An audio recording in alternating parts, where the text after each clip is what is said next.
sih teh itu dan kenapa Bu? Kenapa sih? Kenapa kita harus minum teh Pak? Sebenarnya mungkin ini pertanyaan yang mungkin aslinya tidak kami pertanyakan.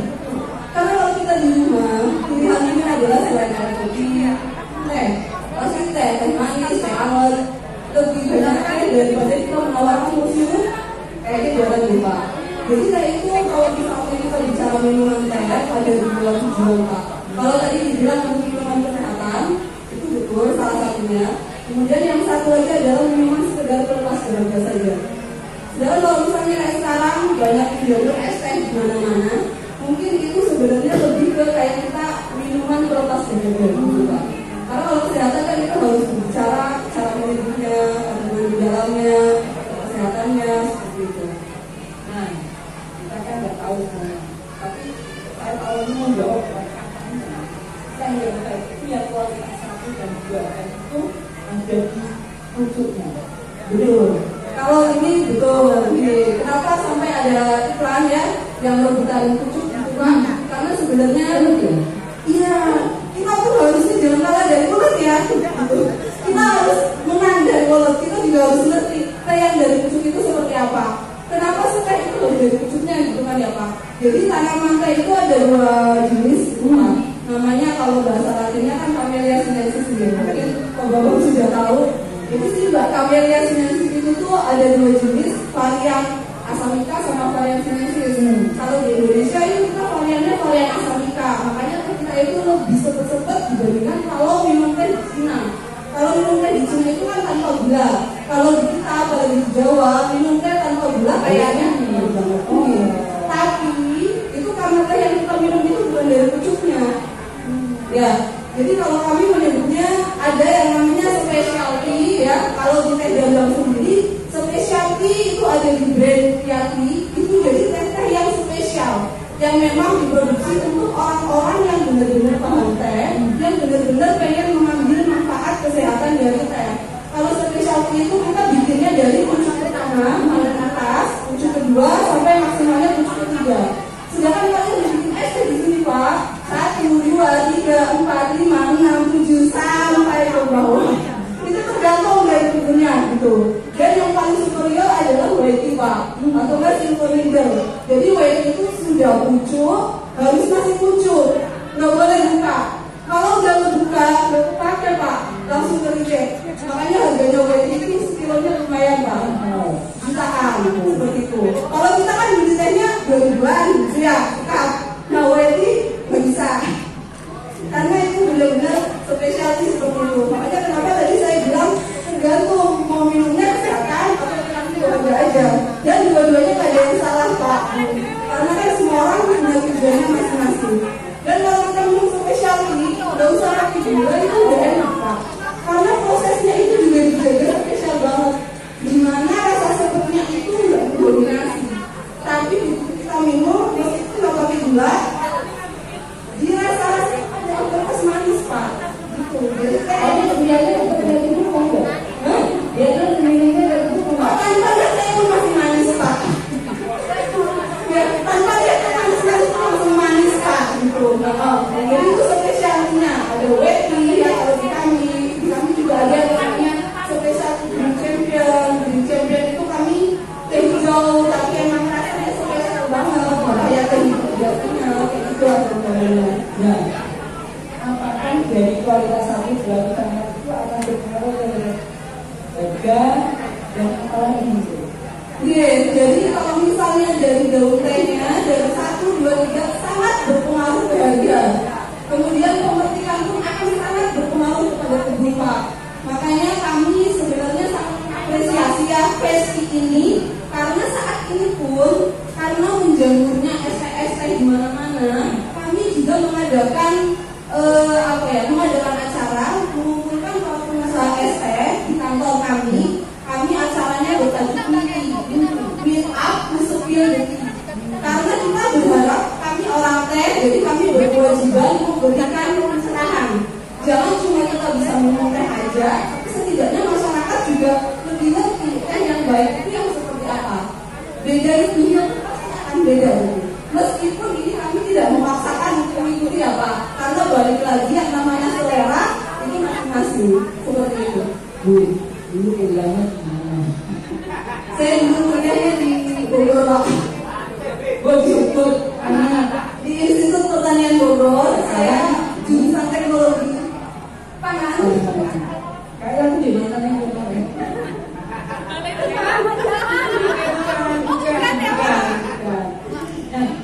Dulu S1-nya itu tentang teknologi apa? Fakultasnya Fakultas Teknologi Pertanian, kemudian program studinya Teknologi Pangan. Itu di sana pelajaran. Di sana mempelajari tentang kayak ya makanan Pak, struktur kimianya kayak apa, fungsinya kayak apa. Kemudian saya ambil minornya gizi Pak. Gizi berapa bisa diaplikasikan gitu loh Pak. Dan sekarang sudah berubah menjadi Universitas Pertanian Pak. IPB. Oh IPB ya sudah Universitas IPB. betul. Bu, setelah kuliah itu langsung kerja atau apa ya? Kita bisa juga ya. Oh iya betul. Nah ini yang tadi saya bilang ini Pak.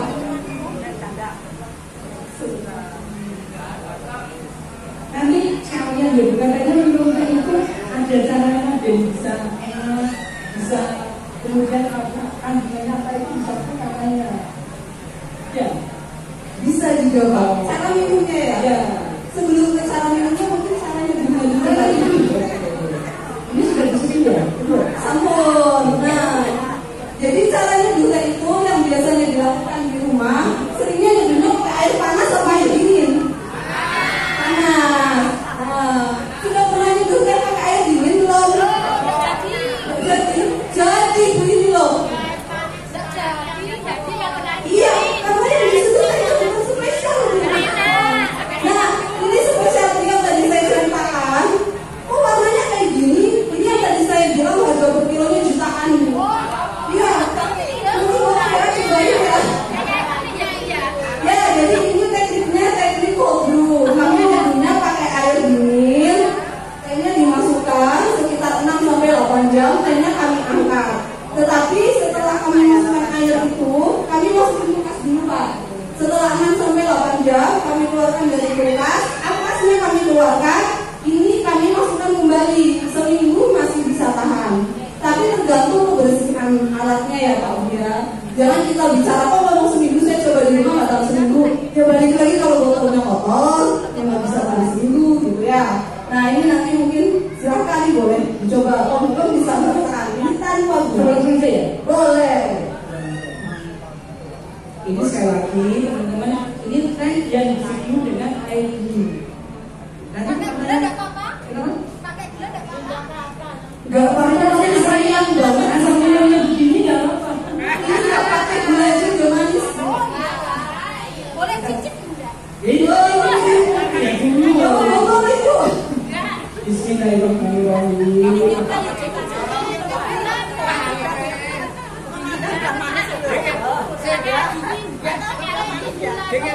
Kalau kesini lagi mana sih? Yang penting pakai bismillah itu. Oh iya, ya Bu, rasanya lebih Enak. So, enak. aromanya yang jelas aromanya kencang. Ya, beda ya. Iya, semua teh yang ada pucuknya pasti aromanya sekencang ini Pak. Makanya nanti ada situ minum ini Bapak langsung kaget. Ya sama. Tergantung Bapak jangan ya Pak, jangan semabut. Kalau dari itu terus sama begini. Saya ini yang pingsan Pak. Bu, kalau teh ini kan disusun pakai air. Kalau disusun pakai air panas tidak ada perbedaan ya. Diseduh pakai air panas bisa Pak. Perbedaannya kalau yang saya rasakan kalau pakai air panas itu aromanya nggak sekencang kalau pakai air seduh Pak. Iya. Jadi beda. Iya. Lebih menyegarkan pakai air seduh. Ini lagi nggak ada. Jutaan Iya. Iya. Belum Pak. Nah, ini sekarang begini. Kalau ini kemudian kayak gini, kalau dari sisi kesehatan atau ada yang lain apa bedanya? Tentu beda Pak. Jadi kita tahu kalau kita memasak, ya katanya sebenarnya nilai gizinya nanti hilang, ya. Masak jangan lama-lama, nanti nilai gizinya hilang gitu. Ya benar, setiap memasak ada suhu panas pasti nilai gizinya akan bukan hilang mungkin, tetapi turun ya, berkurang, betul. Jadi kalau kita seduh pakai air panas, itu nilai gizi yang katanya untuk kesehatan akan turun. Makanya kalau orang teh, kalau tujuannya untuk kesehatan, suhu airnya nggak sampai mendidih Pak Bu. Jadi kita rebus air sampai mendidih dulu, habis itu kita tunggu sampai suhunya turun. Oh, ya. Nah, biasanya teman-teman itu apa? Itu protein ganda, direbus kaminya. Iya, itu karena tadi kan tujuan kita minum ada dua, mau kesehatan atau mau yang penting saya minum lah buat menjaga. Nah, apalagi ini penjual es teh, pasti banyak juga yang direbus Pak. Air, teh masuk, jadi bareng-bareng tuh sama tehnya, pasti banyak lah di sini ya. Jadi bagusnya dapat masing-masing. Kalau kita bicaranya kesehatan, ya jelas itu nggak baik. Kalau kita bicara aroma, ya itu nggak baik juga Pak. Nanti bisa dibandingkan di acara kami di Mimpi itu, kami kasih sampel-sampel Pak. Ini yang diseduh pakai direbus, ini yang diseduh pakai air panas. Kalau diseduhnya pakai air direbus, aromanya itu nggak dapat Bu. Aromanya kurang. Kemudian rasanya itu pahitnya muncul. Iya. Jadi kadang kalau kita yang awam itu membedakan sepet sama membedakan pahit itu agak kesulitan Pak. Padahal kalau kita tadi metik daunnya sampai ke sekian sampai ke bawah, itu dominannya pahit, bukan sepet. Tapi kalau misalnya kita semakin ke atas, dominannya sepet. Gitu. Aku udah tanya sih membedakan pahit dan sepet itu Pak, makanya dia pahit dan sepet itu berbeda Pak. Sepet itu kan gigit dari kita, jadi seluruh lidah, kalau kita ngerasain seluruh lidah dapat kayak gigit. Tapi kalau pahit kayak kita minum obat, ujung pahit gitu. Nah ini yang kadang sebenarnya kita bisa membedakan teh yang baik sama teh yang jelek dari sepet dan pahitnya. Iya, jadi hati-hati, jangan bilang saya pengen teh yang ini karena rasanya lebih kerasa. Rasa apa dulu Pak? Rasa sepet atau rasa pahit? Kalau rasa pahit ketemu gula hilang gitu. Iya. Kalau rasa sepet ketemu gula tambah bulat, tambah mantep Pak. Kalau minum dengan yang manis. Ya minum dengan yang manis kalau sepet nggak enak Pak. Kalau pahit hilang itu gula. Makanya sebenarnya kalau bahasanya kami orang teh, gula itu kayak nipu kita gitu. Jadi menutupi kekurangan teh sehingga rasanya enak gitu. Kalau jalannya, kita kan semuanya bulan. Oh, ini bisa belajar. Silakan. Ini juga bisa didapatkan di mana-mana. Bersyukur ya.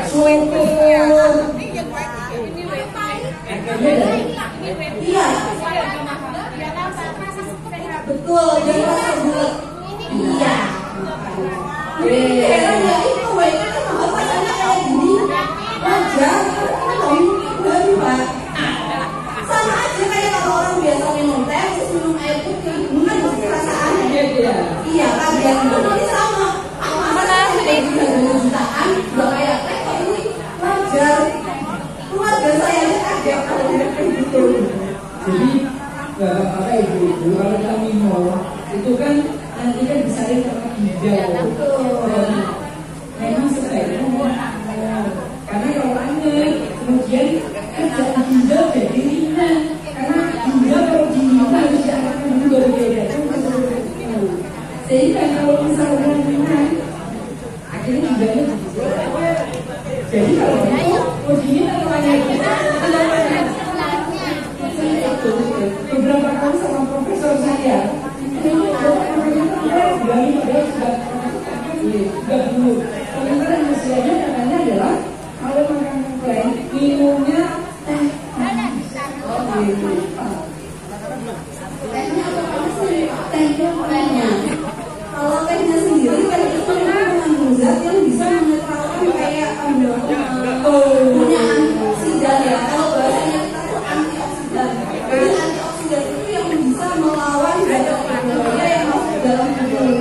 Makanya kenapa bisa menurunkan resiko kardiovaskular.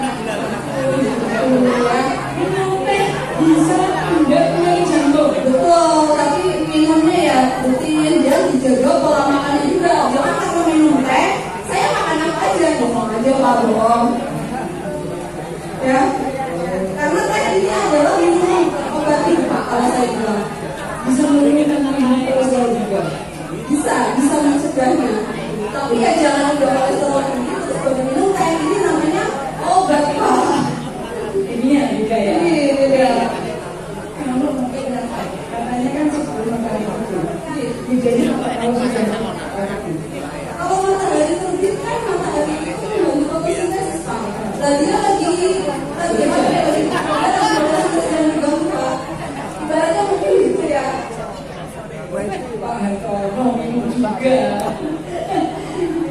Berarti teman-teman, kalau misalnya kalau kita minum gimana kalau tadi udah jadi kayak gitu? Makanya sebelum matahari terbit kita tidak tahu. Kita sebenarnya tidak menekankan ke timingnya Pak, tetapi ke jumlah petikannya. Yang kayak tadi saya bilang, kami nyebutnya daun muda sama daun tua. Jangan dipikir. Pertanyaannya isolora. Ya, daun tua itu yang kata yang antioksidannya banyak. Ini pasti daun muda, ya. Kalau yang di es teh bisa jadi ada daun tua. Cara bedainnya gimana? Cara bedainnya adalah tadi salah satunya seger atau pahit. Tapi kalau minumnya udah es teh untuk gula, jadi kita akan ketipu. Tidak ada satu jurnal pun yang mengatakan micin atau moto itu merusak kesehatan itu. Tidak ada satu jurnal itu. Tidak ada. Dan ternyata yang merusak tubuh kita itu muda. Betul. Aku malah kesadar sendiri. Makanya Pak, kalau mau minum teh manis tanpa gula, minum yang spesial. Berarti kalau kita minum dengan gula itu jadi masalah besar. Iya, masalahnya di gulanya. Tehnya udah bagus dikawinkan sama gula. Nah ini Ini agak menanya dikit. Bagaimana kalau gulanya gula sintetis seperti gula jagung? Itu gimana? Apakah pengaruhnya agak berbeda atau memang 0 kalori atau gimana? sebenarnya gini Pak, kalau teh sendiri kan mereka sebenarnya macam-macam nih. Ini yang kami edukasi di MITI juga. Biasanya para pengusaha es teh itu kalau misalnya nyari teh kami tanya, Bapak cari teh apa? Saya yang penting cari teh gitu. Padahal teh itu nggak berhenti di teh titik itu nggak ada. Tapi tehnya itu teh apa titik gitu. Jadi tanaman lagi dari daun 1, 2, 3 sampai ke bawah itu bisa jadi teh macam-macam Pak.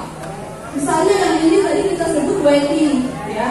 Kemudian ada lagi green tea, ada lagi black tea, ada lagi jasmine tea, ya. Mbak, saya juga ngomong itu ada teh tapi rasanya kopi. Nah itu gimana? Ada penjelasan nggak? Teh rasanya kopi original sendiri.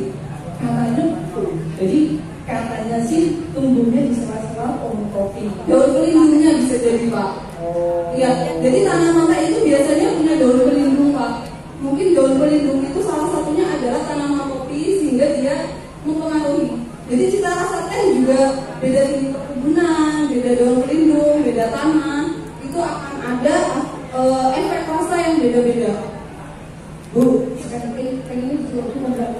Umurnya Umurnya saya 20 Pak. saya masih 17. Di Solo itu kan jelas ini. Orang kalau misalnya di angkringan, di warung itu sepertinya nggak bakalan cuma satu mata-mata. Dan saya yakin teman-teman itu menyadari pasti dioplos. Aja nggak pengaruh. Ya, di Solo itu kan terkenal dengan teh oplosannya ya Pak ya. Ini pengaruhnya kemana dulu Pak anaknya? Ya misalnya dari sisi rasa, kesehatan, kesehatan itu bagaimana? Kalau ini kan biasanya proses sama teh wangi ya Pak. Kalau kesehatan mungkin sama-sama aja. Yang merek kan prosesnya bisa jadi sama ya. Cuma salah satu yang kami edukasi ke pengusaha teh adalah satu, harus pakai teh yang benar-benar dari daun teh asli Pak. Kenapa kami bilang daun teh asli? Emang ada yang dari daun teh nggak asli? Ayo. Jadi gini Pak, dengan banyaknya perusahaan teh yang siap minum, kan mereka bikinnya pakai daun teh asli itu kan. Kemudian muncullah sampah ampas, ya. Ada oknum-oknum oknum yang kreatif mengolah ampas kembali, dikeringkan lagi menjadi teh lagi.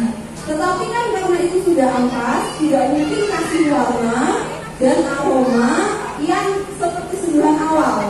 Akhirnya mereka tambahin itu dengan mungkin biar cepatnya dapat, biar warnanya dapat, biar aromanya dapat. Tambahan apa kayak gitu. Nah tambahannya kan kita juga nggak tahu ya Pak. Maksudnya itu tambahan kan kita biasanya kalau warna ada warna alami, warna sintetis yang itu kita nggak tahu gitu. Ada sih karena kita menyebut nama ya orang. Apakah setiap teh yang dijual itu ada karakternya sendiri? Ada Pak. Ada.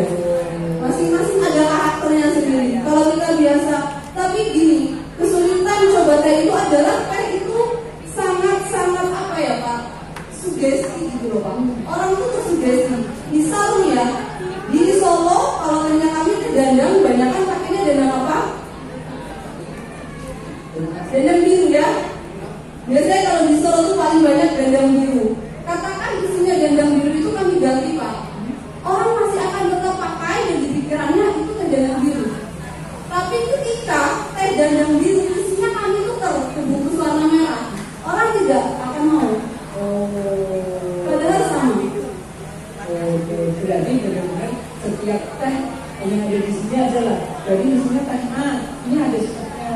Teh B mungkin bisa dapat merahnya hitamnya. Betul. Dan tiap brand itu sebenarnya dia juga kan tiap misalnya di kami ya, nggak usah saya sebutkan. Di kami misalnya, kami itu produknya nggak cuma satu, ada merah, ada biru, ada putih, ada hijau macam-macam. Yang hijau misalnya, yang hijau toska misalnya ini nyumbang super. Yang putih misalnya ini nyumbang wangi dan kental. Gitu. Yang biru misalnya ini yang paling pas standarnya orang Solo, gitu Pak. Jadi satu brand itu sebenarnya juga sudah punya varian masing-masing kayak gitu. Makanya kenapa kami sekarang pun bikin mix nih Pak. Kalian aja penasaran ya, yang biru kayak apa, yang merah kayak apa, seperti itu. Nah, cuma balik lagi, ada tuh sugesti gitu Pak. Kalau di kami bahasanya kayak blend test gitu Pak. Kita ngetesnya satu-satu, tapi kita nggak tahu merahnya apa. Gitu. Jadi ketika kita nge-mix, jangan cuma lihat fisiknya Pak. Seduh dulu, dicek dulu warnanya, aromanya, rasanya kayak apa. Baru diputuskan, kalau saya mau karakter kayak gini, berarti saya mau ambil yang masih seduhan kayak gini, jumlahnya sekian gitu Pak. Nah, sekarang kan sudah tahu nih. Sekarang, apakah ada waktu yang paling bagus untuk minum teh itu sepanjang waktu? Apalagi yang memantangi. Udah.